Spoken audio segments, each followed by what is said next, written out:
सर्वांना प्रणाम, सर्वांना वंदन करते। आपण आत्माराम या ग्रंथाचा अभ्यास आपण येथे करीत आहोत। आत्माराम या समर्थ रामदास स्वामींच्या ग्रंथामध्ये एकूण 5 समास आहेत, 5 प्रकरणं आहेत आणि या 5 प्रकरणांमधील पहिल्या 4 समासांचा 4 अध्यायांचा अभ्यास आपला येथे करून झालेला आहे आणि आज आपण 5व्या प्रकरणाला सुरुवात करणार आहोत। समर्थांचे जे पहिले आत्माराममधले पहिले 4 प्रकरण होते, त्याग निरूपण, माया निरूपण, ब्रह्म निरूपण, साधन निरूपण आणि 5वं हे जे प्रकरण आहे ते आहे अनुभव निरूपण किंवा स्वानुभव निरूपण। पहिले जे 4 प्रकरणं होते ते आपण विस्ताराने बघितले आणि ह्याच्यामध्ये 5व्या प्रकरणात जो पुनरावृत्तीचा भाग आहे तो आपण लवकर बघून जो नवीन भाग आहे तेवढा बघण्याचा फक्त प्रयत्न करूया। थोडीशी रिव्हिजन करू, कारण की बराच काळ झाला आपण पहिले समास बघून। अगदी थोडक्यात आठवण करू की त्याग निरूपण याच्यामध्ये समर्थांनी मुख्यतः सुरुवातीला या संपूर्ण ग्रंथाची सुरुवात नमनाने केलेली आहे। मंगल, नमस्क्रियारूप मंगल आणि दुसरं जे मंगल आहे वस्तुनिर्देश रूप मंगल, अशी ग्रंथाची सुरुवात केली। श्रीरामाचं स्तवन, श्रीगुरूंचं स्तवन, संतांचं स्तवन, श्रोत्यांचं स्तवन इत्यादी सगळे स्तवन झाले पहिल्या समासात। की समासाचं नाव भलेही भलेही त्याग निरूपण असेल, परंतु समर्थांनी सांगताना अजातवादापासूनच या ग्रंथाला सुरुवात केलेली आहे। झालाची नाही तया अरूपाला रूप कैसे, जो माया गौरी पासूनी झाला, जयास लटिका आळ आला, जो माया गौरी पासूनी झाला, झालाची नाही तया अरूपाला रूप कैसे। की अजातवादाच्या मांडणीपासून या ग्रंथाला सुरुवात झालेली आहे। हा सगळा भाग आपण बघितला आणि त्याग निरूपणामध्ये एक अत्यंत महत्त्वाची गोष्ट समर्थांनी सांगितली की जेतुके काही नासो न जाईल, जे अशाश्वत असेल, तुझ समागमे न येईल, तितुकेच द्यावे मज। समर्थ म्हणतात की या परमार्थाची सुरुवातच मुळात त्यागाने आहे। समर्थांनी सुरुवात कशाने केली आहे की त्याग निरूपण। या प्रांतामध्ये आपल्याला खरंच प्रगती करायची असेल आणि खरंच काही जे परमार्थामध्ये जे अंतिम ध्येय सांगितलं आहे, सर्वश्रेष्ठ प्राप्तव्य सांगितलं आहे, ज्याला मोक्ष म्हणतो, जीवनमुक्तीचं वैभव आपल्याला मिळवायचं असेल तर त्याच्यासाठी एक त्यागाची मनोरचना, त्यागाची भूमिका निर्माण होणं आवश्यक आहे। समर्थ जेव्हा म्हणतात की जितुके काही नासो न जाईल, जे अशाश्वत असेल, हे नाशिवंत तू सगळं मला देऊन टाक, म्हणजे आपल्याला काही लिगली समर्थांच्या नावाने करायचं नाही आहे। इथे आपलं घर समर्थ रामदास स्वामींच्या नावाने करायचं नाही। इथे आपण वस्तुत्याग आणि संगत त्याग हा मुख्य फरक बघितला होता आणि हा फरक बघताना की हे घर मनातल्या मनात जर आपण असं ठरवलं की हे घर माझं नाही आणि हे भगवंताचं आहे, असं नुसतं मनातल्या मनात ठरवल्याने व्यवहारात काहीही नुकसान होत नाही। व्यवहारात या घराची जशी काळजी घ्यायची तशीच घ्यायची, त्याची देखभाल करायची, त्याच्यामध्ये डागडुजी करायची, दुरुस्ती करायची, जे काय आवश्यक आहे ते सगळं करायचं। परंतु हे करत असताना हे माझं नाही, हे ईश्वराने काही काळापुरतं मला विशिष्ट काळ राहण्यासाठी आणि काही कार्य करण्यासाठी काही काळापुरतं, काही वर्षांपुरतं हे मला दिलेलं आहे। वेळ झाली की हे मला ज्याचं त्याला परत करावं लागणार आहे। परत करावं लागणार म्हणजे हे घर सोडून मलाच जावं लागणार आहे। अशी एक मनोरचना भूमिका आपल्याकडून तयार करून घ्यावी, या उद्देशाने समर्थांनी त्याग निरूपण सांगितलं। दुसऱ्या स्वाध्यायामध्ये माया निरूपण सांगितलं आणि मायेचा विस्तार किती मोठा आहे, मायेचा हा विस्तार आपल्या जीवनामध्ये किती मोठा आहे, अशा अनेक गोष्टी समर्थांनी सांगितल्या की जे काही त्रिपुटीचं आहे ते माया आहे, जो शब्दांचा प्रांत आहे तो माया आहे, अंतःकरणाचे सगळे व्यापार, अंतःकरणाचे सगळे घटक माईक आहेत, आपल्या इंद्रियांच्या सर्व हालचाली माईक आहेत, परमार्थशास्त्राचं हे जे शास्त्र आहे हे शास्त्र देखील माईक आहे, सगळ्या उपासना, सगळे कर्म हा सगळा मायेचा प्रांत आहे। हा मायेचा पसारा आपण जाणून घेतला आणि समर्थांच्या माया निरूपणाचं एक विशेष असं आहे की समर्थांनी मायेची स्तुती देखील केली आहे की माया भवसिंधूचे तारू असं म्हटलेलं आहे की मायेच्याच उपयोगाने, मायेच्याच साह्याने हा जो संपूर्ण मायारूप भवसिंधू आहे तो आपल्याला पार करून जाता येतो। त्यामुळे माया जेवढी हानिकारक आहे तेवढीच ती लाभदायक देखील आहे। त्याचा उपयोग कसा करून घ्यायचा त्या मायेचा, ते समर्थ आपल्याला आत्मारामामध्ये शिकवतं. पुढे ब्रह्मनिरूपण हा तिसरा आपण समास बघितला, ज्याच्यामध्ये ब्रह्माची सविस्तर लक्षणं आपण बघितली. जीव ही संकल्पनेचा आपण त्याच्यामध्ये विचार केला. ध्यानाची प्रक्रिया बघितली. जीव ब्रह्मरूप होतो म्हणजे नेमकं काय होतं, ध्यानाच्या प्रक्रियेत काय होणं अपेक्षित आहेत, हे सगळे बारकावे आपण तेव्हा शिकलो. ब्रह्माच्याबद्दल जे काही वर्णन होतं त्याचा विचार केला, की जे चळे ना ढळे, हाले ना डोले, असं सगळं ब्रह्माचं वर्णन समर्थांनी तिसऱ्या समासामध्ये केलं होतं. आणि चौथा समास साधन निरूपण, याच्यामध्ये समर्थांनी श्रवण, मनन आणि निदिध्यासन. बघा, श्रवणाचं महत्त्व पहिल्या समासात देखील होतं, चौथ्यात देखील होतं, आणि अनेक ठिकाणी समर्थांनी आत्मारामात नाही तर दासबोधात देखील 4 पूर्ण समास केवळ श्रवणासाठी, श्रवणाचं महात्म्य सांगण्यासाठी समर्थांनी लिहिलेले आहेत. की चातक पक्षी वरीचा वरी, चंचू पसरून थेंबुटा धरी. की चातक पक्षी जसा अत्यंत उत्कंठेने त्या पाण्याचं ग्रहण करण्यासाठी, आकाशामधून पडणाऱ्या पाण्याचं ग्रहण करण्यासाठी वाट बघतो, एकाग्र होतो, तेवढ्याच एकाग्रतेने आपण अध्यात्मशास्त्राचं निरूपण चालू असताना तेवढ्याच एकाग्रतेने त्याचं श्रवण करावं असं सांगतात. आणि चौथ्या समासामध्ये श्रवण, मनन, निदिध्यासन हे सांगितल्याच्यानंतर की ग्रंथामध्ये एखाद्या जो मूळ तत्त्व सांगितलेलं आहे, साधना सांगितलेली आहे, तैसेची पाहिजे झाली. की ग्रंथामध्ये जो मुख्य संदेश आहे त्याच्याशी आपण एकरूप झालो पाहिजे, तर या सगळ्या खटाटोपीला काही अर्थ आहे. नाहीतर निर्गुण ब्रह्म ते निश्चळ अंतरी बिंबले अशी समर्थांची अपेक्षा आहे. आणि आपलं काय होतं की निर्गुण ब्रह्म ते निश्चळ पुस्तकी कोंबले, म्हणजे ते ब्रह्म वगैरे माया सगळं पुस्तकात राहू द्या, आम्ही आम्हाला आहोत तसेच आम्ही राहणार आयुष्यभर. असे आम्ही जसे आहोत तसेच राहण्यामध्ये धन्यता नाही. आपल्यामध्ये हळूहळू क्रमाक्रमाने एक अत्यंत हळूवार, अलगद, नाजूक असे बदल होणं अपेक्षित आहे. आपलं देहतादात्म्य हळूहळू कमी होणं अपेक्षित आहे. जगत सत्यत्व हळूहळू कमी होणं अपेक्षित आहे. आणि ह्या सगळ्या अभ्यासाचा तो मुख्य उद्देश आहे की आपल्याला हळूहळू क्रमाक्रमाने आपल्या स्वरूपाच्या अनुभूतीपर्यंत घेऊन जावं. म्हणून हा सगळा प्रयास, हे सगळे प्रयत्न, हे सगळी मेहनत आपण करत आहोत. याच्यामागे एक विशिष्ट स्पेसिफिक उद्देश आहे. त्या उद्देशाने हा आपला अभ्यास चालू आहे. नुसतंच काहीतरी वेळ जात नाही आणि करमत नाही म्हणून आपण हे श्रवण करत नाही, तर या श्रवणातून निश्चित काहीतरी निर्मिती झाली पाहिजे, उत्पत्ती झाली पाहिजे. आणि सगळ्यात मुख्य म्हणजे स्वतःमध्ये बदल झाले पाहिजे. स्वतःमध्ये बदल झाले तर याचा उपयोग आहे. स्वतःमध्ये आवश्यक ते बदल झाले नाही तर मग आमचे सद्गुरू म्हणतात की रामकृष्ण हरी, मग पुढे काही बोलायचं नाही. तर असा हा सगळा साधन निरूपणपर्यंत भाग आपण बघितला.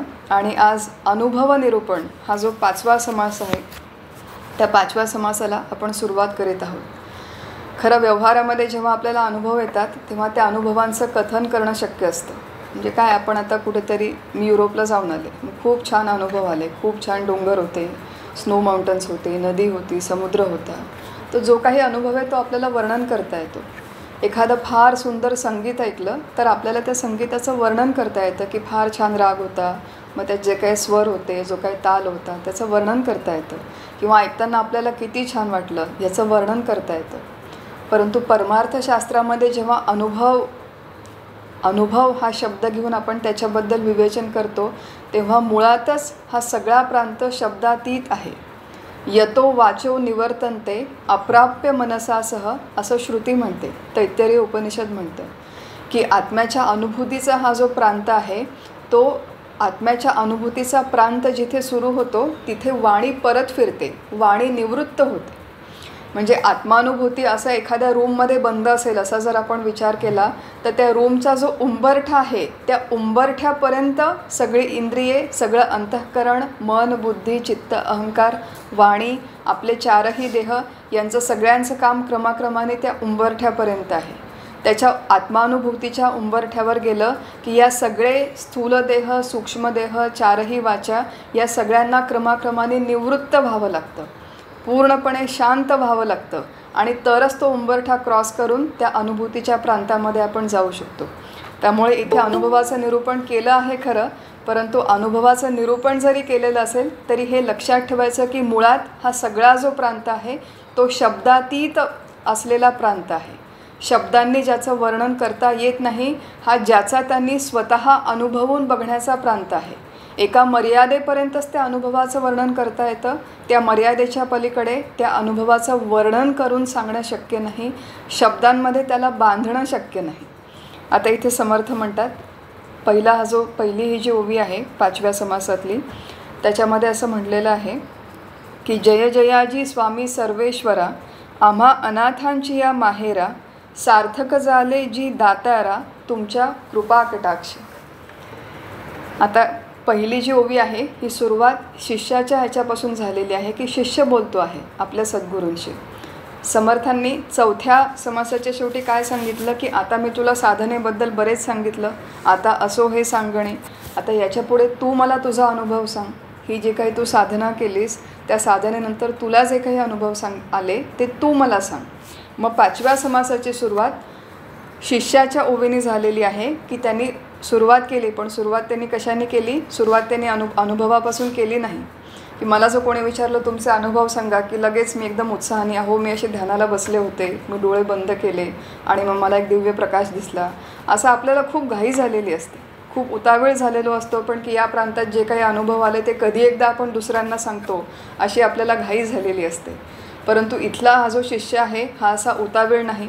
हा शिष्यांनी जेव्हा सांगितलं की तू तुझे अनुभव मला सांग, तेव्हा त्यांनी सगळ्यात पहिल्यांदा आपल्या सद्गुरूंचा जय जयकार केला, आपल्या गुरूंची स्तुती केली, आपल्या गुरूंनी आपल्याला जे मार्गदर्शन केलं ते ॲक्नॉलेज केलं आणि त्याच्यानंतर तो आपला अनुभव सांगायला सुरुवात करतो. आपल्या सद्गुरूंची स्तुती करताना, जय जयकार करताना तो शिष्य काय म्हणतो की जय जयाजी स्वामी सर्वेश्वरा, तुम्ही माझे स्वामी आहात आणि सर्वेश्वर आहात. सर्वेश्वर शब्द म्हणजे ईश्वर किंवा सर्वांचा ईश्वर, सर्वांचा नियंत्रण करणारा ईश्वर अशा अर्थाने हा वापरला जातो. आणि त्याचं मुख्य कारण काय की आम्हा अनाथांची या माहेरा, आम्ही सगळे अनाथ आहोत आणि आम्ही अनाथ असून तुम्ही आमचे माहेर आहात. सार्थक झाले, तो शिष्य म्हणतो की माझ्या या जीवनाचं सार्थक झालं जी दातारा, दातारा म्हणजे देणारा, हे जे काही मला मिळालेलं आहे जीवनात हे सगळं तुमच्या कृपेने मिळालेलं आहे, तुम्ही मला दिलेलं आहे. तुमच्या कृपा कटाक्ष, सद्गुरू तुम्ही कृपेचा कटाक्ष टाकला. कटाक्ष शब्दाचा अर्थ आहे डोळ्याच्या कोपऱ्यातून बघणे. सद्गुरूंनी कृपा केली आणि अत्यंत कृपाळू दृष्टीने डोळ्याच्या कोपऱ्यातून बघितलं आणि त्याच्यामुळे माझ्या या जीवनाचं सार्थक झालं. असं हा जो शिष्य आहे हा अत्यंत विनम्र भावाने आधी आपल्या सद्गुरूंचा जय जयकार करतो आणि नंतर त्यांची स्तुती करतो. 2-3 गोष्टी आहेत ज्या या श्लोकामध्ये महत्त्वाच्या आहेत या ओवीमध्ये आणि त्या लक्षात घेण्यासारख्या आहेत. श्रीगुरूंची कृपा, कृपेचा कटाक्ष म्हणलेला आहे शेवटच्या चरणामध्ये. तर एक कृपेबद्दल विचार करू आणि कृपेचा कटाक्ष या दोन्हीबद्दल आपण विचार करू. परमार्थाच्या या प्रांतामध्ये 4 कृपेंच्याबद्दल माहिती आहे. 4 कृपा सांगितलेल्या आहेत आणि 4ही कृपांचं महत्त्व आहे. सगळ्यात पहिली ईश्वर कृपा, दुसरी गुरुकृपा, तिसरी शास्त्रकृपा आणि चौथी आत्मकृपा. या 4ही कृपांचं सिक्वेन्शियली या परमार्थाच्या प्रांतामध्ये महत्त्व आहे. सगळ्यात पहिली आहे ईशकृपा. आपण जेव्हा आपल्या ह्या मनुष्य जीवनामध्ये अत्यंत शुद्ध बुद्धीने, शुद्ध अंतःकरणाने, कुठलीही अपेक्षा न ठेवता आपली कर्तव्य कर्म करतो. आता आपण अपेक्षा ठेवली की नाही हे दुसरं कोणी टेस्टिफाय करू शकत नाही. आणि मी तोंडाने भलेही म्हणलं हो माझी तुमच्याकडून काही अपेक्षा नाही, तोंडाने काय म्हणतो याला या परमार्थाच्या प्रांतात काहीही मूल्य नाही. आपल्या मनामध्ये काय आहे हे जाणणारा आणि ह्याचा हिशोब ठेवणारं एक तत्त्व वरती कुठेतरी आहे, ते आपल्या हृदयात देखील आहे. ईश्वर सर्वभूतानां हृद्देशे अर्जुन तिष्ठती. तर त्या तत्त्वाला माहिती असतं की आपल्या किती अपेक्षा आहेत आणि किती अपेक्षा नाही. निष्काम कर्म हा आपल्या आजच्या विवेचनाचा विषय नाही, आपण हा मागे सविस्तर बघितलेला आहे. परंतु कर्म आणि उपासना, बहुतांश कर्म, सगळे नाही पण बहुतांश कर्म निष्काम वृत्तींनी पूर्णपणे करता येतात आणि उपासना जी भगवंताची आहे ती देखील पूर्ण निष्काम करता येते. अशा प्रकारे निष्काम कर्म आणि उपासना केली तर आपलं शुद्ध पुण्य जमा होतं. शुद्ध पुण्य जमा झालं की आपल्यावरती ईश्वर कृपा होते. ईश्वर कृपा झाली की नाही हे कधी समजायचं की जेव्हा आपल्याला सद्गुरूंची प्राप्ती होते तेव्हा ती ईशकृपा झाली असं समजायचं. सद्गुरूंची प्राप्ती 2 प्रकारे होऊ शकते. आजकाल हल्ली बरेच जण जाऊन समाधीवरती अनुग्रह घेतात, समाधीवरती गुरुमंत्र घेतात. त्याचं देखील एक निश्चितपणे मूल्य आहे, मूल्य नाही असं नाही. परंतु समाधीवरचा जो अनुग्रह आहे, मंत्र आहे, त्याचं देखील एका मर्यादेपर्यंतच मूल्य आहे. शेवटी सामान्य साधकाला, सामान्याच्या खाली अंडरलाईन, आणि आपण सगळे सामान्य साधक आहोत, आपण कोणीही असामान्य नाही. स्वतःबद्दल असे कुठलेही गैरसमज या प्रांतामध्ये करून घ्यायचे नाहीत की सामान्य साधकाला देहधारी गुरूंची आणि त्यांच्या मार्गदर्शनाची आवश्यकता असते. देहधारी गुरु आपल्या पिंडाला व्यवस्थित ओळखतात. त्यांना आपल्या पूर्वीचा म्हणजे फक्त ह्या जन्मातल्या पूर्वीचा नाही, तर अनंत जन्मापासून पूर्वीचं आपलं जे काही चालत आलेलं आहे, आपला जो पिंड तयार झालेला आहे, ज्या गोष्टी आपल्याला या मार्गामध्ये अडवतात, ऑब्स्टॅकल्स निर्माण करतात, या सगळ्या गोष्टींची आपल्या सद्गुरूंना माहिती असते. आणि आपले सद्गुरू आपण ज्या या परमार्थाच्या प्रांतामध्ये ज्या मार्गावरती आहोत तिथून आपल्याला लवकरात लवकर पुढे कसं नेता येईल याच्यासाठी देहधारी सद्गुरूंचं मार्गदर्शन असणं आवश्यक आहे. आणि म्हणून देहधारी सद्गुरूंची आपल्याला प्राप्ती झाली की ईशकृपा झाली असं समजायचं. देहधारी सद्गुरू हे ऑथेंटिक असावे.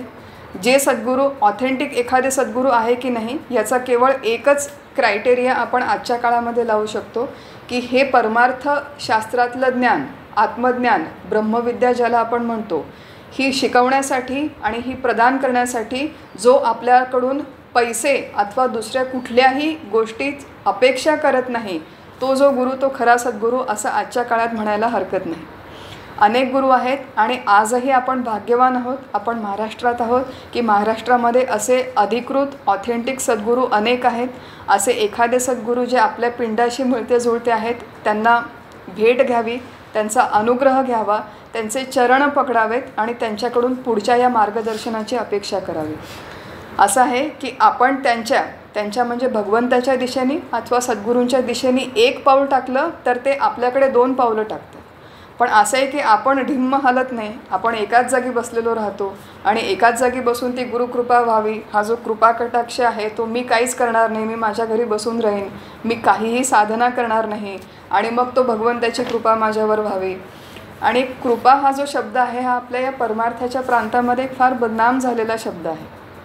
म्हणजे एका प्रकारे आपल्या मानसिकतेमध्ये जर काही पॅसिव्हिटी आलेली असेल, पॅसिव्हिटी म्हणजे की असं सगळं आमचं जसं चालू आहे तसं चालू आहे, मग कोणीतरी येईल आणि असं हात वरती करेल, त्याच्यातून एक प्रकाश येईल, तो प्रकाश माझ्या डोक्यामध्ये जाईल आणि मग काहीतरी मोठा चमत्कार होऊन सगळी संकटं दूर होतील, मला भगवंताचं दर्शन होईल. असं स्वतः मेहनत न करता आपोआप या क्षेत्रामध्ये काहीही घडत नाही.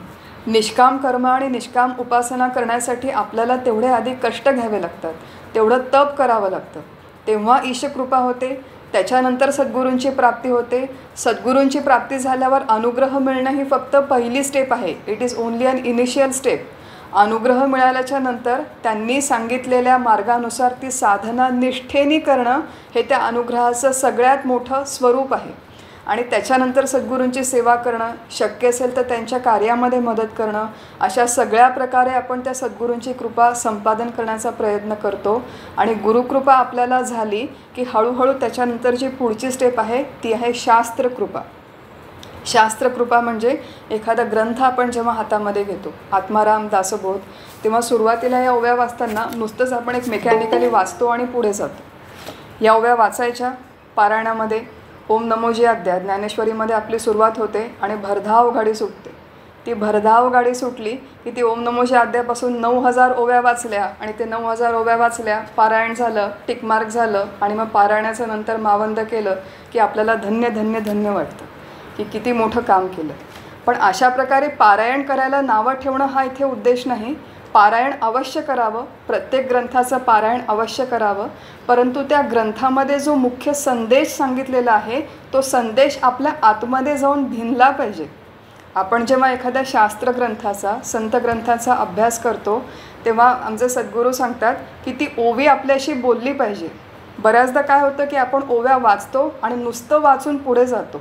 ते ओवीमधले शब्द काय आहेत, त्या शब्दांचा अर्थ काय आहे, हे सगळं एकत्रित होऊन याच्यामध्ये माझ्यासाठी काय सांगितलेलं आहे, प्रत्यक्ष माझ्या जीवनात मी कुठली ओवी कशा पद्धतीने वापरायची, ही इन्साईट निर्माण होणं आवश्यक आहे.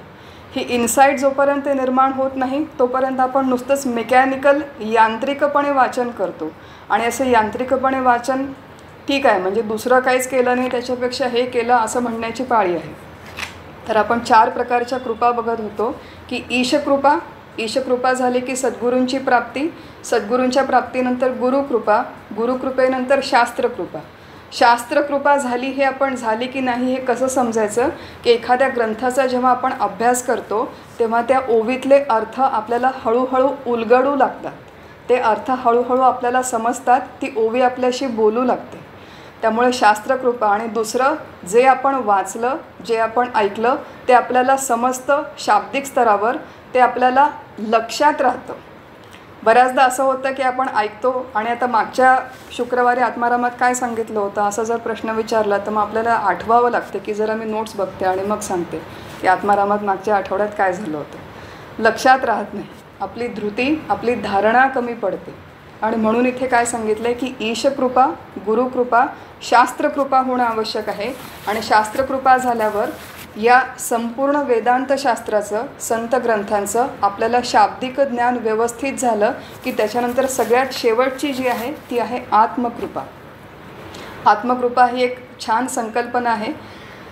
आत्मकृपा म्हणजे आपल्या शास्त्रामध्ये असं सांगितलेलं आहे की हा जो शेवटचा टप्पा आहे स्वरूपाच्या अनुभूतीचा, आत्मानुभूतीचा, हा जो शेवटचा टप्पा आहे त्याच्यामध्ये आत्मकृपा होणं आवश्यक आहे.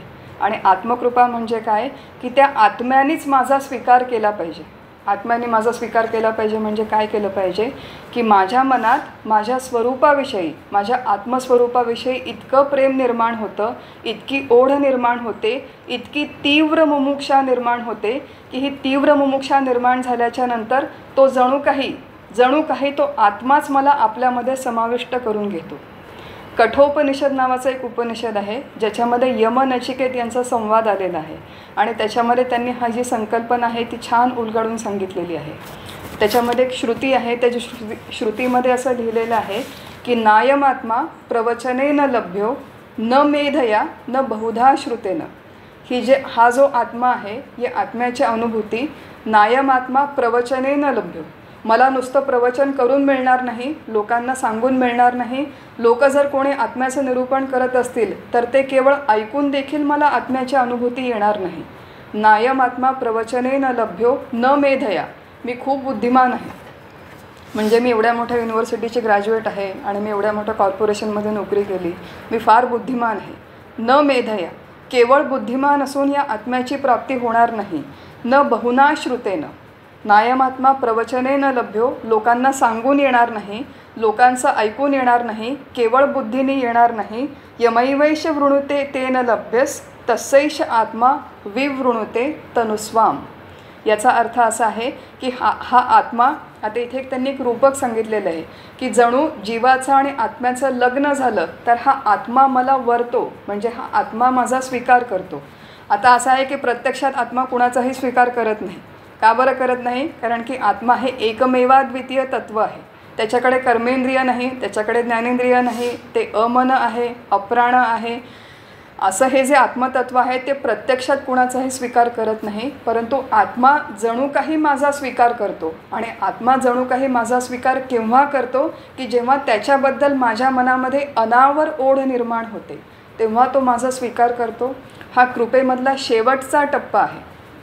आपण बघितलं होतं की ईशकृपा, गुरुकृपा, शास्त्रकृपा आणि आत्मकृपा या 4ही कृपा जेव्हा क्रमाने होतात तेव्हा आपल्याला आपल्या स्वतःच्या स्वरूपाची अनुभूती येते. आणि या स्वतःच्या स्वरूपाच्या अनुभूती येण्यासाठी त्याची जी सुरुवात आहे ती त्या गुरुकृपेने आहे. आणि इथे जो शिष्य आहे तो शिष्य काय म्हणतो की सार्थक झाले जी दातारा तुमच्या कृपा कटाक्षे. तुम्ही हा जो कृपेचा कटाक्ष, तुम्ही, कटाक्ष शब्दाचा अर्थ आहे की एक डोळ्याच्या नजरेतून पाहणे, म्हणजे सद्गुरूंनी तासनतास आपल्याशी गप्पा माराव्यात, तासनतास आपल्याला काहीतरी समजावून सांगावं अशी अपेक्षा नाही. त्यांचा एक कृपेचा कटाक्ष देखील पुरेसा आहे. पण तो कृपेचा कटाक्ष आपल्याला केव्हा मिळतो की त्याच्यासाठी आपण तेवढी मेहनत केली की त्याच्यानंतर मिळतो. आपल्याला अशी घाई झालेली असते की तिथे गेलं, त्यांना थोडीशी देणगी दिली, त्यांना थोडीशी गुरुदक्षिणा दिली, त्यांचे काहीतरी काय घरामध्ये साफसफाई केली, थोडासा त्यांना स्वयंपाक करून जीव घातलं की आपल्याला वाटतं गुरूंची आता माझ्यावरती कृपा होईल. असं हे इतकं थोडक्यात सोपं होणारं प्रकरण नाही. शारीर तप, वाचिक तप, मानसिक तप, सद्गुरूंनी सांगितलेली सगळी साधना अत्यंत निष्ठेने करणं, त्यांच्या कार्यामध्ये मदत करणं, अशा अनेक प्रकारे दासबोधामध्ये शिष्य लक्षण नावाचा एक समास दिलेला आहे. तो वाचला तर आपली काय जबाबदारी आहे या सगळ्या प्रांतामध्ये ती आपल्याला कळते. अशा प्रकारे जर आपण चांगलं शिष्य होण्याचा प्रयत्न केला आणि ती साधना आपण हळूहळू विकसित करण्याचा प्रयत्न केला तर गुरुकृपा ही अशी गोष्ट आहे की ही प्रत्येक टप्प्यावरती उपलब्ध आहे. असं ही स्थूल प्रक्रिया नाही की सद्गुरू बघतात की आता याचा विकास झाला, आता मी याला उद्धार करतो, अशी ही स्थूल प्रक्रिया नाही. ही सूक्ष्म प्रक्रिया आहे की आपला जेवढा विकास होईल त्या विकासाच्या टप्प्यावर ती कृपा उपलब्ध असते आणि ती आपल्याला अनुभवाला येते. त्यामुळे शेवटच्या या आत्म्याच्या अनुभवासाठी सद्गुरूंची कृपा असणं आवश्यक आहे. ती संपादन करण्यासाठी आधी 99% आपल्याला मेहनत करणं अपेक्षित आहे. नंतर 1% त्यांची कृपा काम करते. परंतु आधी आपल्याला मेहनत, प्रयत्न, साधना करणं आवश्यक आहे. आणि हा जो शिष्य आहे तो म्हणतो की तुमच्या कृपा कटाक्षे सार्थक झाले जी दातारा. माझ्या जीवनाचं सार्थक झालं, माझ्या जीवनाचं सार्थक झालं असं तो शिष्य जेव्हा कन्फेशन देतो तेव्हा त्याचा अर्थ काय आहे दुसरा? म्हणजे इतके दिवस माझं जीवन कसं होतं, इतके दिवस जे काही जीवन मी जगलो ते निरर्थक जीवन होतं आणि आता तुमच्या कृपेमुळे या जीवनाचं सार्थक झालेलं आहे. मग हे देखील हे आपल्याला स्वतःला जाणवणं हा परमार्थातला फार मोठा भाग आहे. काय जाणवणं? की मी जे आत्तापर्यंत जे मी जीवन जगलो ते आपल्याला निरर्थक वाटतं का? थोडंसं आपण इंट्रोस्पेक्ट करून बघू, थोडासा विचार करून बघू की आपलं जे जीवन आहे ते आपल्याला निरर्थक वाटतं का? मला असं वाटतं की फारच खूप शिक्षण घेतलं, खूप नोकरी केली, खूप पैसे कमावले, थोड्याफार प्रमाणात काहीतरी समाजकार्य केलं, थोड्याफार प्रमाणात कुटुंबासाठी केलं, थोडंफार यश, थोडीफार कीर्ती, थोडीफार प्रतिष्ठा, हे सगळं मिळालं की धन्य धन्य असं जे आपल्याला वाटतं या आयुष्यामध्ये खरंच सार्थक आहे का? संत तुलसीदासांचा एक दोहा आहे की तुलसीदास म्हणतात की लाभ कहा मानुष तनु पाये, लाभ कहा मानुष तनु पाये, भय निद्रा मैथुन आहार सबके समान जग जावे. की आहार, निद्रा, भय आणि मैथुन या ज्या मानवी जीवनातल्या अत्यंत मूलभूत प्रेरणा आहेत, प्रिडॉमिनंटली आपलं आयुष्य जर त्यांच्या भोवतीच गुंफलेलं असेल, त्यांच्यामध्येच गुंतलेलं असेल तर मग ते जे जीवन आहे ते निरर्थक जीवन आहे. याचा अर्थ आपण प्रपंच करायचा नाही का? तर प्रपंच देखील करायचा. प्रपंचामधल्या या मूलभूत गरजा भागवता भागवता हा जो एक महत्त्वाचा आवश्यक आहे तेवढा प्रपंच करता करता प्रपंच करावा, परंतु काही परमार्थ वाढवावा. समर्थाने दासबोधामध्ये सांगितलं आहे की प्रपंच व्यवस्थित करावा, प्रपंच नेटका करावा, परंतु नुसतं प्रपंचामध्येच गुंतून राहू नये, तर परमार्थाचा देखील विचार करावा. आणि म्हणून समर्थ म्हणतात की परमार्थ अवघाची बुडवावा हे विहित नव्हे. हा जो शिष्य आहे याने एक कन्फेस केलं की माझं आत्तापर्यंतचं जीवन निरर्थक होतं, म्हणजे अनावश्यक गोष्टींमध्ये मी फार मोठ्या प्रमाणात गुंतवणूक केलेली होती. केवळ असं आहे की आहार, अन्न, वस्त्र, निवारा, आरोग्य, एक काही प्रमाणात धार्मिक कार्यक्रम, काही प्रमाणात सांस्कृतिक कार्यक्रम, कुटुंबाची, समाजाची काळजी घेणं, या सगळ्या गोष्टींना आपल्या या समाजामध्ये, संस्कृतीमध्ये एक निश्चित स्थान आहे. आवश्यकतेपुरतं केलं तर आपण काय होतं, आपण आवश्यकतेपुरतं न करता आपण फार जास्त त्याच्यामध्ये गुंतून राहतो. गुंतून राहिल्यामुळे ते जे आयुष्य आहे ते इव्हेंच्युअली निरर्थक होतं. कारण की ज्या ज्या गोष्टींमध्ये आपण आज स्वतःला गुंतवून ठेवलेलं आहेत त्या सगळ्या गोष्टी अशाश्वत आहेत. सगळ्या गोष्टी एक ना एक दिवस संपणार आहेत, त्यांचं मूल्य संपणार आहे. आणि हे जर अशाश्वतपणा त्यातला ओळखला तर मग आपल्याला जे शाश्वत आहे, ज्याच्यामध्ये आपलं सार्थक आहे ते ओळखता येतं आणि ते आपल्याला मिळावं म्हणून त्या दृष्टीने प्रयत्न करता येतात. मग इथे तो म्हणतो की सार्थक झाले जी दातारा, की माझ्या जीवनाचं सार्थक झालेलं आहे, म्हणजे जे अत्यंत शाश्वत कायम टिकणारं असं हे जे ब्रह्मतत्व आहे ते मी आहे अशी मला अनुभूती आली. आम्हा अनाथांची या माहेरा. आपण आज ओवीचा उलटा विचार करतो आहे, परंतु हरकत नाही. ओवीचा मुख्य अर्थ समजल्याशी आज अर्थ आपण समजून घेऊया की आम्हा अनाथांची या माहेरा, की मी अनाथ आहे. असं आहे की पारमार्थिक दृष्टीने आपण सगळेच अनाथ आहोत. कधीपर्यंत अनाथ आहोत की जोपर्यंत मला मी देह आहे असं वाटतं आणि हे संपूर्ण जग सत्य आहे असं वाटतं, तोपर्यंत आपण पारमार्थिक दृष्टीने आपण सगळे अनाथ आहोत. अनाथ का बरं आहोत? व्यवहारामध्ये एखादी व्यक्ती अनाथ केव्हा होते? आपण म्हणतो की तिच्यावरती माता पिता नाहीत, तेव्हा अनाथ झाली. किंवा घरी मोठं काळजी घेणारं कोणी नाही, प्रेम करणारं कोणी नाही, व्यवस्थित देखभाल करणारं कोणी नाही, अशी जेव्हा एखादी परिस्थिती असते, एकाकी असते ती व्यक्ती, तेव्हा आपण म्हणतो की ती अनाथ झाली.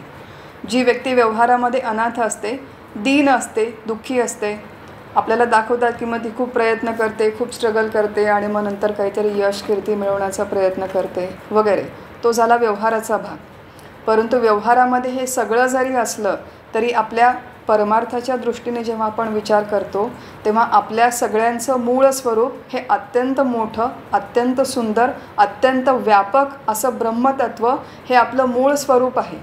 हे आपल्याला माहिती नाही, आपल्याला आपल्या स्वरूपाचं अज्ञान आहे. म्हणून हा 5 फुटाचा देह म्हणजे मी अशी एक घट्ट धारणा धरून आपण बसलेलो आहोत. आणि हा 5 फुटांचा देह असा एक मर्यादित मी असल्यामुळे या मर्यादित देहाच्या बरोबर जी काही अनंत गोष्टी आपल्या वाट्याला येतात. मर्यादित देह असल्यामुळे बघा उपनिषदांच्यामध्ये म्हणलेलं आहे की योवै भूमा तत्सुखम अल्पे सुखम नास्ति. जे काही व्यापक आहे केवळ त्याच्यामध्येच सुख आहे. अल्पे सुखम नास्ति. जे काही छोटं आहे, संकुचित आहे, मर्यादित आहे, त्याच्यामध्ये अंतिम सुख नाही. थोडंफार आपल्याला सुख मिळेल, थोडंफार काही काय ते शिंतोडे म्हणतात, थेंब मिळतात, तसं थोडंफार सुख आपल्याला मिळू शकतं, परंतु अंतिम सुख त्याच्यामध्ये नाही. तर अंतिम सुख कशामध्ये आहे की मी देह नसून मी व्यापक ब्रह्म आहे या अनुभूतीमध्ये अंतिम सुख आहे, शाश्वत सुख आहे, जे कधीही संपणार नाही, कधीही खंडणार नाही, असं अवीट अमर्याद सुख ते आपल्या स्वरूपाच्या अनुभूतीमध्ये आहे. आणि जोपर्यंत आपल्याला स्वरूपाची अनुभूती येत नाही, जोपर्यंत आपल्याला देह तादात्म्य आहे, जोपर्यंत मी देह आहे असं वाटतं आणि जग सत्य आहे असं वाटतं, तोपर्यंत या जगाचे फार मोठे तडाखे आपल्याला बसतात. कधी अनुकूल, कधी प्रतिकूल, अशा त्या द्वंद्वामध्ये आपण राहतो. असे तडाखे आपण सतत भोगतो आणि असे तडाखे सतत भोगल्यामुळे आपण दीन होतो आणि अशा दृष्टीने आपण अनाथ आहोत की आपलं जे मूळचं स्वरूप आहे आणि त्याचा जो एक फार मोठा अमर्याद आनंद आहे तो आपण कधी उपभोगूच शकत नाही. त्याची कल्पनासुद्धा आपल्याला येत नाही. अशा त्या छोट्या मोठ्या आनंदामध्ये आपण चुबुक करत बसतो आणि फार मोठं जे सुंदर सुख आहे ते आपल्या वाट्याला येत नाही. म्हणून आपण अनाथ आहोत. तो शिष्य कन्फेस करतो की माझं निरर्थक आयुष्य होतं इतके दिवस, मी इतके दिवस अनाथ होतो, म्हणजे मी या देहबुद्धीला धरून होतो आणि तुम्ही माझा माहेर आहात जणू, आणि तुमच्या कृपा कटाक्षे माझ्या या जीवनाचं सार्थक झालेलं आहे, असं तो शिष्य म्हणतो. आणि पुढे दुसऱ्या ओवीमध्ये लिहिलेलं आहे की या मनाची निसंगती जन्म घेतले पुनरावृत्ती, माया माईक असोनी भ्रांती वरपडा झालो होतो. या मनाची निसंगती, हे जे मन आहे याच्या संगतीने जन्म घेतले पुनरावृत्ती. आत्तापर्यंत मी अनेक जन्म घेतले. मनाची निसंगती जन्म घेतले याचा अर्थ काय की मन, आपण बघितलं आहे की मन हा अंतःकरणाचा भाग आहे. अंतःकरण आपल्या आतलं करण. आपण आत्तापर्यंत अनेक वेळेस ही संकल्पना बघितलेली आहे. आता एव्हाना ही संकल्पना आपल्याला पाठ व्हायला पाहिजे. आपण जेव्हा हा अभ्यास करतो तेव्हा अंतःकरण ही संकल्पना खऱ्या अर्थाने समजेपर्यंत आपण या परमार्थामध्ये प्रगती करूच शकत नाही. आपल्याला झोपेतून उठून जरी कोणी विचारलं की अंतःकरण म्हणजे काय, तर आपल्याला सांगता आलं पाहिजे की अंतःकरण म्हणजे आपल्या आतलं करण, आतलं इंद्रिय. या अंतःकरणाचे कार्यानुसार 4 भाग पडतात: मन, बुद्धी, चित्त आणि अहंकार. अंतःकरण एकच आहे, परंतु अंतःकरणाचं जेव्हा कार्य बदलतं तेव्हा त्याचं नाव बदलतं. हे अंतःकरणाचे 4 वेगळे वेगळे भाग नाही, 4 वेगळे वेगळे कंपार्टमेंट्स नाही, एकच अंतःकरण आहे. जशी मी एकच आहे, परंतु मी वेगळं कार्य केलं की माझं नाव बदलतं. कधी मी आई असते, कधी मी पत्नी असते, कधी मी मुलगी असते, कधी मी बहीण असते. एकच व्यक्ती, कार्य बदललं की तिचं नाव बदलतं. तसं एकच अंतःकरण, कार्य बदललं की नाव बदलतं. जे संकल्प विकल्प करतं ते मन, जे निश्चय करते ती बुद्धी, जे झालेला निश्चय पकडून ठेवतं, अवधारण करतं ते चित्त, आणि मन, बुद्धी, चित्त ज्याच्या मैदानावर काम करतात तो अहंकार. आपण ही संकल्पना आधी अत्यंत विस्ताराने बघितलेली आहे. आता समर्थ जेव्हा म्हणतात की या मनाची निसंगती जन्म घेतले पुनरावृत्ती, याचा अर्थ काय की या मनामध्ये जे अनेक वेगळे वेगळे संकल्प विकल्प येतात, ज्या इच्छा येतात, त्या इच्छांच्यामुळे माझा परत जन्म होतो, पुनरावृत्ती होते. इच्छांच्यामुळे जन्म होतो म्हणजे काय होतो की तुकाराम महाराजांचं अजून एक वचन आहे की जन्म घ्यावा लागे वासनेचे संगी, की आज आपल्याला हा जन्म विशिष्ट एका ठिकाणी, एका घरामध्ये, एका मातापित्यांच्या पोटी का मिळाला. मला असं खूप जरी वाटलं की आपला अंबानींच्या घरी जन्म का नाही झाला, बिर्लाच्या घरी जन्म का नाही झाला, तर याचं कारण आहे की तिथे जन्म घेण्यासाठी जे आवश्यक आहे ते माझ्याकडे नव्हतं, आणि ज्या घरामध्ये माझा जन्म झाला त्या घरामध्ये माझ्या वासनापूर्तीसाठी अनुकूल वातावरण होतं, म्हणून त्या घरामध्ये त्या मातापित्यांच्या पोटी माझा जन्म झाला. माझी स्वतःची वासना म्हणजे पूर्वजन्मीच्या अपूर्ण इच्छा, सूक्ष्म पूर्वजन्मीच्या अपूर्ण इच्छा, त्याला म्हणतात वासना. त्या वासनांच्या मधलं एक स्पेसिफिक पोर्शन, एक स्पेसिफिक ज्या परिपक्व झालेल्या आहेत असं काही प्रारब्ध घेऊन आपला जन्म होतो. प्रिडॉमिनंट त्या वासना आपल्या मनामध्ये असतात, अंतःकरणामध्ये असतात. या वासनांची राहण्याची जागा आहे बुद्धी. या बुद्धीमध्ये आपल्या अपूर्ण इच्छा वासना राहतात. त्या वासनांच्या अनुसारच आपल्या मनामध्ये संकल्प निर्माण होतात. या मनामध्ये संकल्प निर्माण झाले की त्याच्या अनुसार आपण कृती करतो. बघा, जुळे असतात भाऊ बहीण, जुळ्या 2 मुली आहेत, परंतु एक मुलगी आहे की तिला खूप संगीतामध्ये इच्छा असते आणि तिची सगळे जे काही इच्छा आहेत की मला आता गाण्याचं नवीन इन्स्ट्रुमेंट शिकायचं आहे, मला पेटी घेऊन द्या, मला तबला घेऊन द्या, मला गाण्याच्या क्लासला जायचं आहे, मला नृत्याच्या क्लासला जायचं आहे. जुळ्या मुली आहेत, एकाच वातावरणात जन्मलेल्या आणि एकाच वातावरणात वाढणाऱ्या मुली आहेत, परंतु एकीला संगीतामध्ये खूप रुची आहे आणि दुसरी मुलगी की तिला संगीतामध्ये अजिबात रुची नाही, तिला क्रीडेमध्ये रुची आहे, तिला जाऊन मैदानावरती खेळायला आवडतं. मग सगळं जर काही बाकीचं सारखं असेल तर एकीला हे आवडतं आणि एकीला ते आवडतं. हे कशावरून ठरतं की दोघींच्या पूर्वजन्मीच्या वासना वेगळ्या वेगळ्या आहेत. मग प्रत्येकाच्या ज्या वासना असतात त्या वासनाच्या पूर्तीला अनुकूल असं वातावरण, असं घर, असे लोक आपल्या वाट्याला येतात. त्या विशिष्ट एका ठिकाणी आपला जन्म होतो. या मनाचे निसंगती जन्म घेतले पुनरावृत्ती. मग त्या ज्या आपल्या अपूर्ण इच्छा आहेत त्या पूर्ण करण्यासाठी आपण आत्तापर्यंत अनेक जन्म घेतलेले आहेत. हा जो आपल्याला आत्ता हा जो एक नरदेह मिळालेला आहे, हा जो आपल्याला जन्म मिळालेला आहे, हा आपला पहिला आणि शेवटचा जन्म नाही. It is just a snapshot in time. म्हणजे कालाचं आपण चक्र गृहीत धरलं तर एक 50-100 वर्षांचा हा एक कालावधी आहे की एवढ्या कालावधीपुरता हा देह आणि ही परिस्थिती, हे घर आणि हे कुटुंबीय मला मिळालेले आहेत. माया माईक असोनी भ्रांती वरपडा झालो होतो, की या मनाचे निसंगती जन्म घेतले पुनरावृत्ती. पुनर्जन्म मी अनेक घेतले. आणि पुढे तो शिष्य काय म्हणतोय, कन्फ्युशन टाईम आहे. असं आहे की आपल्या चुका कबूल करणं ही परमार्थाची सुरुवात आहे. आपल्यामध्ये काहीतरी कमी आहे हे ॲक्सेप्ट करणं, की माझं हे जे काही जीवन चालू आहे, माझ्याकडे आत्ता जे काही उपलब्ध आहे त्याच्यामध्ये काहीतरी कमी आहे, त्याच्यामध्ये काहीतरी मिसिंग आहे, ही जाणीव होणं हे परमार्थामध्ये आवश्यक आहे. नुसती जाणीव होऊन उपयोग नाही, ते स्वीकारावं लागतं आणि ते स्वीकारल्याच्या नंतर ती कमी दूर करण्यासाठी प्रयत्न करावे लागतात. प्रयत्न काय करावे लागतात की मग धरावे ते पाय आधी आधी, सद्गुरूंचे जाऊन पाय धरावे लागतात. मग इथे म्हणतात की माया माईक असोनी भ्रांती वरपडा झालो होतो. वरपडा शब्दाचा अर्थ आहे स्वाधीन होणं किंवा वश होणं, की मी हा जो जन्म आहे हा मी जन्म घेतला आणि मी वश झालो, स्वाधीन झालो. कशाचं झालो की भ्रांती, भ्रमाच्या मी स्वाधीन झालो, मी भ्रांत झालो. परमार्थाच्या दृष्टीने आपण सगळे भ्रमिष्ट लोक आहोत. आपल्याला हे ऐकायला अजिबात चांगलं वाटत नाही, अजिबात बरं वाटत नाही, परंतु वेदांतशास्त्राच्या दृष्टीने, समर्थांच्या दृष्टीने, भगवान श्रीकृष्णाच्या दृष्टीने, गीतेच्या दृष्टीने, सगळ्या संतांच्या दृष्टीने आपण भ्रमिष्ट लोक आहोत. आणि त्या भ्रमाला आपण अधीन झालेलो आहोत, त्या भ्रमाच्या आपण वश झालेलो आहोत.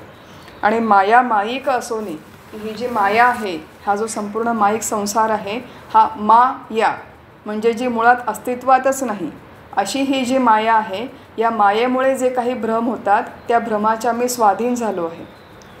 बघा कशी गंमत आहे की मुळात जी माया अस्तित्वातच नाही ती जणू काही अस्तित्वात आहे असं आपल्याला वाटतं आणि तिच्यामुळे हे जे भ्रम निर्माण होतात त्या भ्रमाच्या आपण अधीन झालेलो आहोत आणि जादू अशी आहे की या मायेच्या बंधनात आपण अडकलेलो आहोत आणि आपण भ्रमिष्ट आहोत हे देखील आपल्याला कळत नाही. इतकं हे सूक्ष्म न जाणवणारं आणि न कळणारं बंधन आहे. आपल्या शास्त्रग्रंथांमध्ये एकूण 5 प्रकारच्या भ्रांती सांगितलेल्या आहेत. 5 प्रकारच्या भ्रांतींचं सविस्तर वर्णन आपण आता नाही बघू शकणार, परंतु एक थोडक्यात ओळख करून घेऊ आणि परत दुसऱ्या कुठल्या एखाद्या विवेचनात त्याचे आपण बारकावे समजून घेऊ. की जगत सत्यत्व भ्रांती, कर्तृत्व भोक्तृत्व भ्रांती, भेदभ्रांती, संघभ्रांती आणि विकारभ्रांती अशा 5 भ्रांती शास्त्रांमध्ये सांगितलेल्या आहेत. जगत सत्यत्व भ्रांती की हे संपूर्ण दृश्यविश्व, दृश्यविश्व म्हणजे हे सगळं दृश्यविश्व आणि मी त्याच्यापेक्षा वेगळे असा त्याचा अर्थ नाही. तर माझा हा जो देह आहे हा देह देखील त्या दृश्यविश्वाचाच एक भाग आहे. तर माझ्या देहासकट हे सगळं दृश्यविश्व हे सत्य आहे असं जे मला वाटतं तो शास्त्राच्या दृष्टीने भ्रम आहे. त्याला जगत सत्यत्व भ्रम म्हणतात. मुळात हे जग सत्य नाही. इनफॅक्ट आपल्या वेदांताची अशी मांडणी आहे की हे जग अस्तित्वातच नाही, हे निर्माणच झालेलं नाही.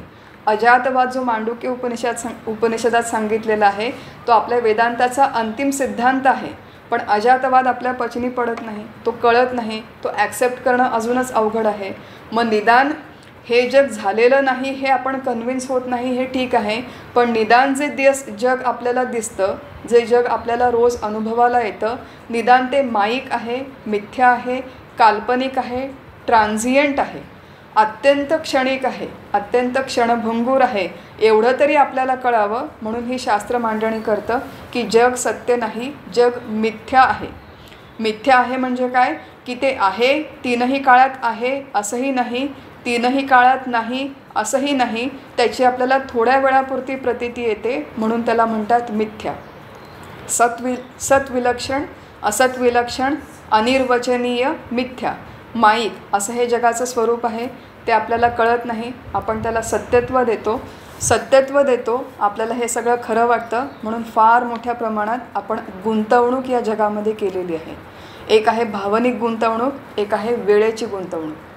वेळेची गुंतवणूक म्हणजे काय की 14 hours a day आजकाल आपले चरितार्थामध्येच जातात. 12-14 तास आपल्याला कामच करावं लागतं. 12-14 तास काम केल्यावर मग खूप दमली आहे मी आता, थोड्या वेळा IPLची मॅच बघायला पाहिजे, थोडंसं I need to let my hair down, म्हणजे विरंगुळा पाहिजे, मनोरंजन पाहिजे. मग IPLची मॅच बघा, बाहेर जेवायला जा, लोकांना आपल्या घरी बोलवा, पार्टी करा. असे अनेक वेगवेगळ्या प्रकारे काही आवश्यक आणि काही अनावश्यक अशा अनेक व्याप आणि उपद्व्यापांच्यामध्ये आपण अडकलेलो असतो. सो या अत्यंत माईक क्षणभंगूर जगामध्ये फार मोठी वेळेची गुंतवणूक आपण केलेली आहे एक भाग, आणि भावनिक गुंतवणूक आपण केलेली आहे. आपल्याला खरं वाटतं की नाही. फार मोठा ॲक्सिडेंट झाला मला आणि माझं एखादं फ्रॅक्चर झालं. ते फ्रॅक्चर झाल्यावर वाईट वाटतं की नाही की अरे आता मला 6 महिने असंच पडून राहावं लागेल. घरातल्या कोणाला आजार झाला, बरं असं आहे की या फार मोठं जग आहे. फार मोठं जग म्हणजे रशियामध्ये आत्ता काय चालू आहे, युक्रेनमध्ये काय चालू आहे आणि इथिओपियामध्ये काय चालू आहे त्याचा मला फारसा काही फरक पडत नाही. मग तिथे भलेही लोकांना कितीही कष्ट असोत, आपण नुसतं बातम्या वाचतो आणि सोडून देतो. परंतु माझं जे काही छोटंसं जग आहे, माझा परिवार, माझं कुटुंब, माझं हे जे काही छोटंसं विश्व आहे त्याच्यातला एक जरी काय म्हणूया आपण, एक जरी गोष्ट हल्ली, एका गोष्टीला जरी धक्का लागला की आपल्याला वाईट वाटतं. एक तर खूप छान वाटतं, नाही तर खूप वाईट वाटतं. खूप त्रास होतो, नाही तर खूप आनंद होतो. असं आपलं एक सुखदुःखांच्या हिंदोळ्यावर आपलं जीवन चालू असतं. कारण की या संपूर्ण दृश्यविश्वाला आपल्या देहासकट आपण सत्यत्व दिलेलं आहे. शास्त्राच्या दृष्टीने याला म्हणतात जगत सत्यत्व भ्रांती. आणि इथे काय म्हणलं, हा शिष्य काय म्हणतो की इतके दिवस मी या भ्रमाने वश झालो होतो, या भ्रमामध्ये मी अडकून पडलो होतो कारण की हे पूर्ण जग मला सत्य वाटत होतं. दुसरी आहे भेदभ्रांती. भेदभ्रांतीचा अर्थ काय आहे की एक सूर्य आहे, सूर्य हे एक बिंब आहे असं मानू, आणि खाली एक घागर ठेवलेली आहे, घट ठेवलेला आहे, त्या घटामध्ये पाणी आहे. त्या घटाच्या पाण्यामध्ये त्या सूर्याचं प्रतिबिंब पडतं. सूर्याचं प्रतिबिंब पडल्यावर ते केवळ पाण्यामुळे तात्पुरतं पडलेलं प्रतिबिंब आहे. वास्तविक बिंब आणि प्रतिबिंब यांच्यामध्ये कुठलाही भेद नाही, परंतु केवळ त्या पाण्यामुळे काही काळ तो भेद जणू निर्माण झाला असं आपल्याला वाटतं. आणि जर ते प्रतिबिंब त्या बिंबापेक्षा वेगळं आहे असं आपण मानलं तर मग ती भेदभ्रांती. आपण आत्मा आणि जीव ही संकल्पना अत्यंत विस्ताराने बघितली होती. जीवाची संकल्पना सगळ्यांना आठवती, आपण बघितली होती की आत्मा, बुद्धी आणि आत्म्याचं बुद्धीमध्ये पडलेलं प्रतिबिंब हे 3 घटक मिळून जीव अथवा जीवात्मा ही संकल्पना तयार होते. मग हा जीव हा मूळचा आत्म्यापासूनच आलेला आहे. खरंच आला आहे का? तो खरंच आला देखील नाही. तो आला आहे असं फक्त वाटतं. ते प्रतिबिंब तयार झालं आहे असं फक्त वाटतं, त्या बुद्धीमध्ये पडलेलं प्रतिबिंब. आणि जर या जीवाला आपण जेव्हा आत्म्यापासून वेगळं मानतो तेव्हा तो या देहाने मर्यादित होतो, परिच्छिन्न होतो. जीवाला आत्म्यापासून वेगळं मानल्यामुळे सगळे जे काही प्रॉब्लेम्स आपल्या जीवनामध्ये आहेत त्याची सुरुवात तिथून झालेली आहे की मी स्वतःला माझ्या व्यापक आत्मस्वरूपापासून वेगळं मानतो, विभिन्न मानतो. ब्रह्मसत्यन जगन्मिथ्या जीवो ब्रह्मैव नापरहा हा आपल्या शास्त्राचा सिद्धांत आहे. हा जीव मूळचा ब्रह्मरूपच आहे. अत्यंत अज, अजर, अमर, अमर्याद, अनंत, निरपेक्ष, व्यापक असं सुंदर आपलं स्वरूप आहे. ते आपल्याला माहिती नाही म्हणून आपण या 5 फुटांच्या देहामध्ये स्वतःला अडकवून घेतलं आहे, बांधून घेतलं आहे. आणि मग देहाच्या सोबत येणारे सगळं जे काही दुःख आहे ते जणू काही माझं आहे असं मानून आपण भोगतो. म्हणून ही भेदभ्रांती निर्माण होते. तिसरी आहे कर्तृत्व भोक्तृत्व भ्रांती. आत्मा अकर्ता आहे, ईश्वर करविता आहे आणि जीव कर्ता आहे. जीव परिच्छिन्न आहे. वास्तविक मूळचा मी आत्मरूप आहे. जो निष्क्रिय अकर्ता आत्मा ते माझं मूळचं स्वरूप आहे. या संपूर्ण जगामध्ये जेवढ्या काही क्रिया होतात त्या आत्म्याच्या अधिष्ठानावर होतात, ईश्वराच्या योजनेनुसार होतात. आणि प्रत्यक्ष क्रिया करणारा जो आहे तो आहे जीव किंवा जीवात्मा. या सगळ्या क्रिया आपण जेव्हा करतो तेव्हा जीवरूपाने करणारा तो मीच असतो. परंतु जीवरूपाने या सगळ्या क्रिया करताना, आपल्या दैनंदिन जीवनातली सगळी कर्म करताना हा जो काही करता कामं करणारा जीव आहे तो मी नसून ज्याच्या अधिष्ठानावरती, ज्याच्या प्रकाशामध्ये ही सगळी कर्म होतात तो मी आहे.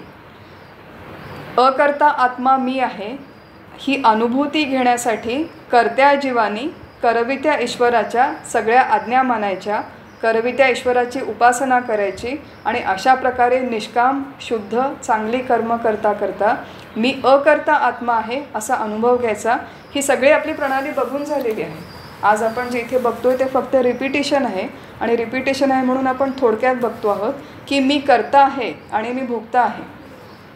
आता सकाळी उठून मी आज शिरा केला, खूप छान शिरा झाला.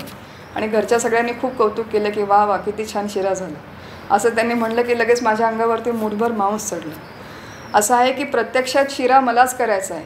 शिरा करताना तो चांगलाच करायचा. तो करताना अर्धवट लक्ष घालून करायचा नाही. परंतु तो करत असताना, तो केल्यावरती कोणीतरी माझी स्तुती करावी किंवा कोणीतरी मला चांगलं म्हणावं अशी अपेक्षा जेव्हा आपल्या मनामध्ये येते त्या अपेक्षेमध्ये सगळ्या दुःखांचं मूळ आहे. त्यामुळे प्रत्यक्ष कृती करणारा जीव आहे त्याने व्यवस्थित, अत्यंत उत्कृष्ट, देवाला आवडेल असं देवाच्या आज्ञेनुसार सगळी कर्म करायची. परंतु हे करत असताना आपला माइंड शिफ्ट होणं आवश्यक आहे की हा कर्म करणारा जीव हे माझं मूळचं स्वरूप नाही, हा मी खरा नाही. ही जे काही भोग माझ्या वाट्याला आलेले आहेत, चांगले भोग आणि वाईट भोग, हे ईश्वराच्या नियोजनानुसार ह्या जीवाच्या वाट्याला आलेले भोग आहेत. हे भोगणारा जो जीव आहे ते माझं खरं स्वरूप नाही, तो मी नाही. तर जो कुठलेही भोग भोगत नाही आणि जो कुठलंही कार्य करत नाही, परंतु ज्याच्या अधिष्ठानावरती ही सगळी सृष्टी कार्य करते, ते अधिष्ठान आत्मा तो मी आहे. अशी जोपर्यंत अनुभूती आपल्याला येत नाही तोपर्यंत मी करते आणि मी भोगते असं आपल्याला अखंड वाटतं. आणि ही जी तिसरी भ्रांती आहे त्याला म्हणतात कर्तृत्व भोक्तृत्व भ्रांती. चौथी आहे संघभ्रांती. संघभ्रांतीचा अर्थ आहे की बघा की पाणी आहे, घटामध्ये पाणी आणि त्या पाण्यामध्ये आकाश आहे. ते जे आकाश आहे ते त्या पाण्यामध्ये पूर्ण व्यापून आहे, ते त्या घटामध्ये देखील पूर्णपणे व्यापून आहे. पूर्णपणे व्यापून असलं तरी ते त्या पाण्याला चिकटून राहत नाही. पूर्णपणे व्यापून असलं तरी ते त्या घटाला चिकटून राहत नाही. उद्या उठून तो घट फुटला आणि ते सगळं पाणी वाहून घेतलं तरी तिथलं आकाश हे तसंच असतं. हा केवळ दृष्टांत आहे की आकाश जसं त्या पाण्याला पूर्णपणे व्यापतं, त्या घटाला पूर्णपणे व्यापतं आणि व्यापून देखील स्वतः अलिप्त राहतं, अगदी तसंच हा आत्मा या देहाला पूर्णपणे व्यापतो, या बुद्धीला पूर्णपणे व्यापतो, परंतु व्यापलं तरी तो स्वतः त्याच्यापेक्षा अलिप्त राहतो.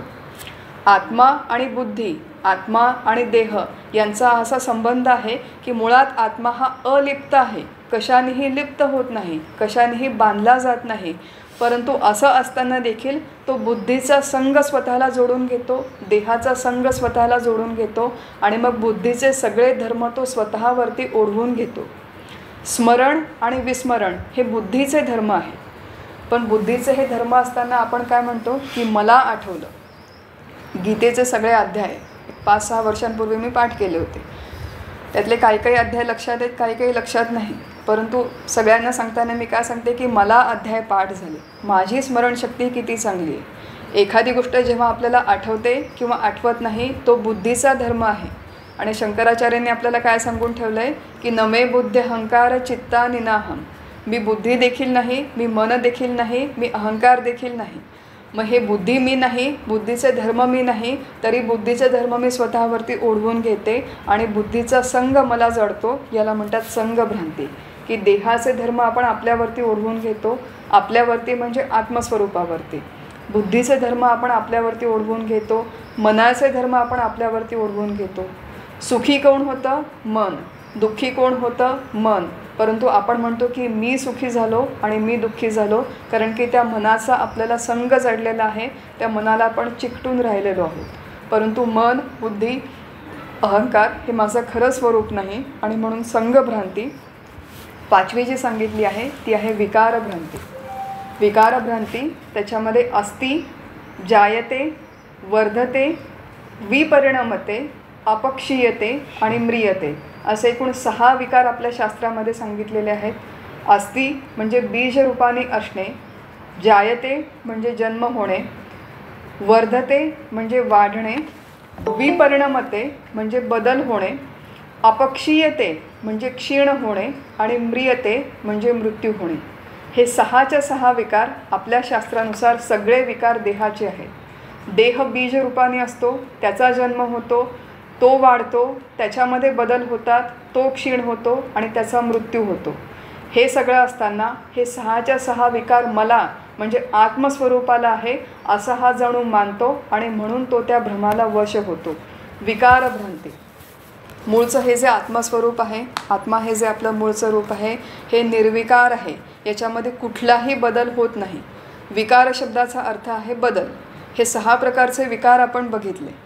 तर मूळच्या आपल्या आत्मस्वरूपामध्ये कुठलाही विकार नाही, कुठलाही बदल कधीही होत नाही. परंतु या देहाचा आपल्याला संग जडल्यामुळे देहाचे जे काही विकार आहेत ते जणू माझे विकार आहेत असं आपण म्हणतो आणि देहाचे विकार माझे आहेत असं म्हणल्यामुळे सगळी पुढची शृंखला सुरू होते. मी एक साधारण 7-8 वर्षांपूर्वीची गोष्ट आहे की मी आरशाच्या समोर उभी होते आणि आरशामध्ये बघत असताना असं समोर दिसले की 4 केस इथले पांढरे झाले. किती केस पांढरे झाले होते? 4. आणि ते 4 केस पांढरे झालेलं बघितले की असं काळजामध्ये धस्स झालं. धस्स का बरं झालं की आता माझे केस पांढरे झाले. केस कुणाचे पांढरे झाले? या देहाचे केस पांढरे झाले. पण हा देह म्हणजे मी असं मला वाटतं. मग या देहाच्या बरोबर जेवढे काही विकार होतात की 20 वर्षाचे असताना मी जशी दिसत होते आता तशी मी दिसत नाही. तेव्हा मग 20 वर्षाची असताना जशी मी दिसत होते तसं राहण्याचा जेव्हा मी आता प्रयत्न करते माझ्या 40मध्ये, तेव्हा त्याला पारमार्थिक दृष्टीने त्याला म्हणतात दैन्यावस्था. अत्यंत दैन्यावस्था की जे मुळात हे शरीर आणि हे शरीराचे विकार इनएव्हिटेबल आहेत. हे होणं ते शरीर म्हणजे मी मानल्यामुळे जी काही दैन्यावस्था आपल्याला वाटायला येते ती आपले सगळे हे समर्थ ज्ञानेश्वर महाराज, शंकराचार्य, आपले सगळे संत, तुकाराम महाराज यांनी त्याची यथेच्छ निंदा केलेली आहे की देह तादात्म्यामुळे हे सगळे विकार माझे आहेत असं आपण म्हणतो. अपक्षीयते, हा देह हळूहळू वृद्ध होतो, याच्यामध्ये बदल होत जातात आणि ते माझ्यामध्ये झाले, मी वृद्ध झालो, मला आजार झाले, माझे केस पांढरे झाले, माझी दृष्टी क्षीण झाली, अशा प्रकारचे विचार जेव्हा आपल्या मनात येतात तेव्हा एक प्रकारचा हेल्पलेसनेस येतो, वाईट वाटतं. पहिल्यासारखं आता मला काम करता येत नाही, पहिल्यासारखी आता माझी बुद्धी राहिली नाही, पहिल्यासारखं आता मला आठवत नाही. पूर्वी मी 30-30 लोकांचा स्वयंपाक करायची, आता 3 लोकांचा स्वयंपाक करतानासुद्धा माझी धांदल उडते. अशा प्रकारचं आपण अनेक प्रकारचं एक वेलिंग ज्याला म्हणतो, अशी एक दैन्यावस्था, केविलवाणी अवस्था आपल्या वाट्याला येते. देहाचे जे विकार आहेत ते कमी जास्त प्रमाणात राहणारच आहेत. आपण कितीही योगा केला, कितीही प्राणायाम केला, कितीही वेगवेगळ्या प्रकारचे डाएट्स केले तरी याचं जे होणार आहे ते शेवटी नक्की होणार आहे. मग या सगळ्या प्रकारच्या भ्रांतीमधून स्वतःची सुटका करून घ्यायची असेल तर त्याच्यासाठी आपल्या परमार्थशास्त्राशिवाय दुसरा कुठलाही उपाय या पूर्ण ब्रह्मांडामध्ये म्हणूया आपण उपलब्ध नाही. की असं आहे की देहाचे जे विकार होतात ते जेव्हा आपण सायन्सच्या विज्ञानाच्या दृष्टीने आपण जेव्हा ते मॅनेज करायचा प्रयत्न करतो ते जरूर करावेत. आजारी पडलो तर औषध जरूर घ्यावं. आजारी पडल्यावर मी देह नाही म्हणून औषध घ्यायचं नाही असा इथे विकृत विचित्र प्रकार आपल्याला करायचे नाहीत. परंतु आजारी पडल्यावर औषधं घेतल्यावर बरं होतं की नाही हे मात्र आपल्या हातामध्ये नाही. मग बरं झालो तर ती त्याची इच्छा आणि बरं नाही झालो तीसुद्धा त्याचीच इच्छा. हे जर आपल्याला कळलं, हे जर आपल्याला पटलं तर देहाची आपण आवश्यक ती निगा राखतो, आवश्यक ती काळजी घेतो. नरदेहाचं स्तवन केलेलं आहे समर्थांनी, त्याच्यामुळे नरदेह हा काही टाकाऊ नाही, अत्यंत महत्त्वाचा आहे, अत्यंत मूल्यवान आहे. कारण की याच्यामध्येच आपल्या स्वरूपाची अनुभूती घेणं आपल्याला शक्य आहे. आणि म्हणून या नरदेहाचे संबंधे बहुत पावले उत्तम पदे, त्या उत्तम पदाची प्राप्ती या नरदेहामध्ये करून घेणं शक्य आहे. परंतु देह तादात्म्यानेच जर आपण अखंड आयुष्यभर राहिलो तर ते जमणार नाही. ते देह तादात्म्य हळूहळू क्रमाक्रमाने कमी होणं अपेक्षित आहे. आणि कमी होता होता जसं आपण एखाद्या यंत्राचा उपयोग करतो, ह्या फोनचा उपयोग करतो, या लॅपटॉपचा उपयोग करतो, तसंच या देहाचा उपयोग करून मला माझ्या स्वरूपाच्या अनुभूती घेता आली पाहिजे. याच्यासाठी हा सगळा खटाटो, याच्यासाठी हे सगळे श्रम, याच्यासाठी हे सगळे प्रयत्न आपण इथे करीत आहोत. आत्माराम या प्रकरणातील 5व्या समासाच्या पहिल्या 2 ओव्यांचा आज आपण अभ्यास केला. पहिल्या 2 ओव्या आपण मुद्दाम विस्ताराने बघितल्या, परंतु याच्या ज्या पुढच्या ओव्या आहेत या आपण तितक्या विस्ताराने बघणार नाही आहोत. पुढचे साधारण 2 शुक्रवार हा आपला आत्मारामाचा वर्ग होईल आणि पुढच्या 2 शुक्रवारमध्ये हे 5वं प्रकरण आणि आत्माराम या ग्रंथाचा अभ्यास आपला समाप्त होईल. आणि त्याच्यानंतर काय करायचं हे आपण नंतर ठरवूया शुक्रवारी. परंतु अजून आत्माराम मराठी हा जो आपला वर्ग आहे हा पुढचे 2 शुक्रवार होईल. त्याच्यामध्ये आत्मारामाचं हे जे 5वं आणि शेवटचं प्रकरण आहे ते आपण अभ्यास आणि त्याचं चिंतन हे समाप्त होईल. आज आपण आपलं चिंतन, आपला अभ्यास इथेच थांबवू. जय जय रघुवीर समर्थ. हरिओम तत्सत. आपल्यापैकी कोणाला काही प्रश्न असतील